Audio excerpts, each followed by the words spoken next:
সামান্য কয়েকটা ছোলাবুট খায়া দেখেন নিজেকে আপনার কি করছেন। এই দরজায় আজকে পুরা বিশ্বব্যাপী হাক্কানি আঞ্জুমানের দাওয়াত এবং এই অনুসরণ আজকে বাংলাদেশ পর্যন্ত আসছে।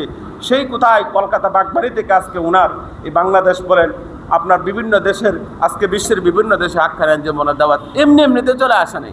অধিক খাওয়া, যে ব্যক্তি অধিক খাবে তার দাওয়াতে তো দূরে পৌঁছে যাবে না, অধিক ঘুমাবে তার দাওয়াতে তো দূরে পৌঁছবে না, যে ব্যক্তি অধিক কথা বলবে তার দাওয়াত এত দূরে পৌঁছে যাবে না।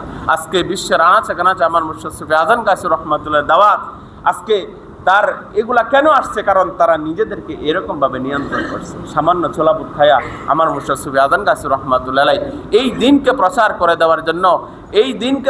করে দেওয়ার জন্য নিজেকে এভাবে নিয়ন্ত্রণ করছে। তো নফসকে নিয়ন্ত্রণ করার আরেকটা কথা হলো আপনার কি অধিক পরিমাণে আপনার দুরূদ পড়া, অধিক পরিমাণে কি করা? দুরূদ পড়া। মূসা আলাইহিস সালাতু ওয়াস সালাম দেখেন একটা হাদিস পড়ছি আমি কিছুক্ষণ আগে, হাদিসটা বললাম। মূসা আলাইহিস সালাতু ওয়াস সালামকে আল্লাহ বলতেছেন, মূসা আলাইহিস সালাম আল্লাহ আমাদের নবীর কত বছর আগে? অনেক বছর আগে। মূসা আলাইহিস সালাতু ওয়াস সালাম